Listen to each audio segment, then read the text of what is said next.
Hello friends, good morning. আপনারা নিশ্চয়ই সকলে ভালো আছেন, আমিও ভালো আছি। আজ আমি দই মাছ বানাবো।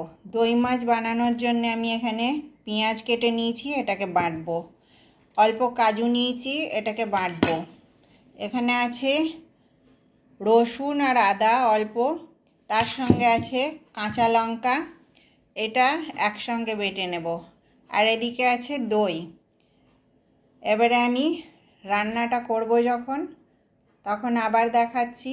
মাছে নুন হলুদ মেখে নেব। দই মাছ বানাবার জন্যে আমি একটা কড়াই নিয়ে নিয়েছি। কড়াইয়ে আমি সাদা তেল নিয়ে নিয়েছি। আমি এই রান্নাটা সাদা তেলে বানাবো। আপনাদের যদি মন হয় আপনারা তাহলে সর্ষের তেলেও বানাতে পারেন। তেলটা গরম হোক। মাছে আমি নুন হলুদ আর অল্প গোলমরিচ মেখে নিয়েছি, গোলমরিচের পাউডার। তেলটা গরম হয়ে গেছে, মাছগুলো ভাজবো।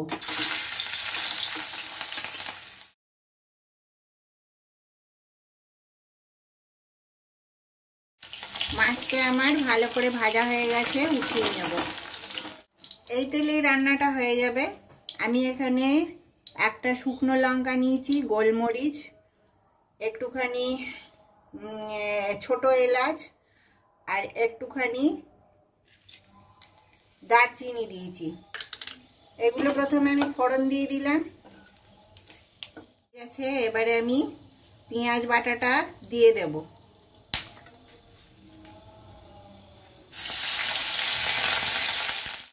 আদা রসুন বাটাটা দিয়ে দেব।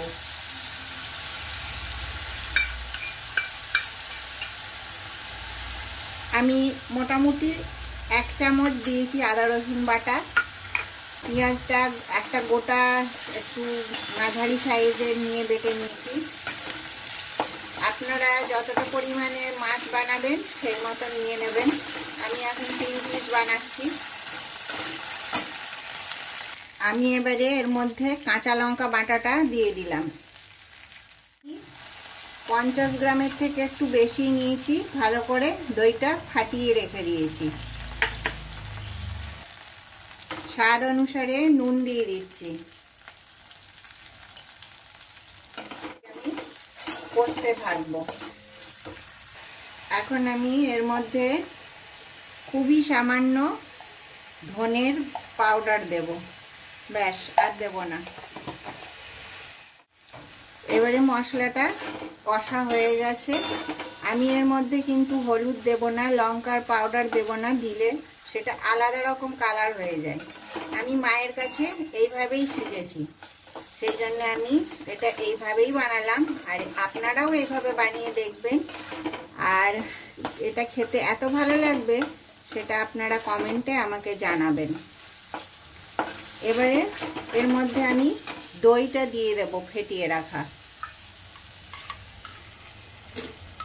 এই সময়ে গ্যাসের আঁচটা একেবারে সিম রাখবেন, তা নয়তো দইটা ফেটে যাবে। আর দিয়ে খুব ভালো করে একসঙ্গে এটাকে মিশাতে হবে, ভালো করে নাড়তে হবে আর মিশাতে হবে। এবারে বাটি ধোয়া জলটাও আমি দিয়ে দিলাম দইয়ের। এখন আমি যে কাজুর পেস্টটা বানিয়ে রেখেছি ওই কাজুর পেস্টটা এবারে দিয়ে দেব। এটা আগে থেকে দেবেন না, আগে থেকে দিলে একটু সমস্যা আছে, তলাটা আটকে আটকে যাবে। আপনাদেরকে অনেকক্ষণ ধরে নাড়াচাড়া করতে হবে।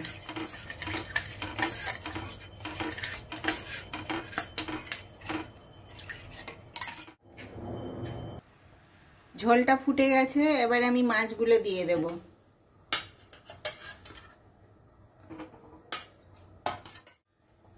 এখন আমি ঢাকাটা দিয়ে দেব। এবারে ঢাকাটা খুলে দেখব, আর একবার মাছটাকে উল্টে দেব। একবার একটু না নাড়লে তলাটা আটকে যাবে।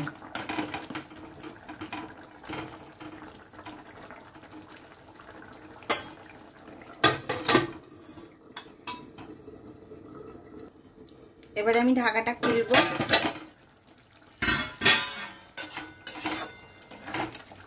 আমার রান্না হয়ে গেছে। এখন আমি অল্প করে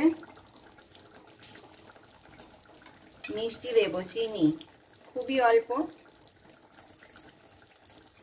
এবারে সব শেষে আমি একটুখানি ছোট এলাচের পাউডার দিয়ে দেব। খুব বেশি দেব না, অল্পই দেব। চ্যানেলটাকে আপনারা লাইক, শেয়ার, সাবস্ক্রাইব করবেন। আর আপনারা যারা আমার এই ভিডিওগুলো ধৈর্য ধরে দেখেন তাদেরকে অসংখ্য ধন্যবাদ। আপনারা আমার চ্যানেলটাকে ভালো ভালো ভিডিও পাওয়ার জন্য অবশ্যই সাবস্ক্রাইব করবেন। নমস্কার।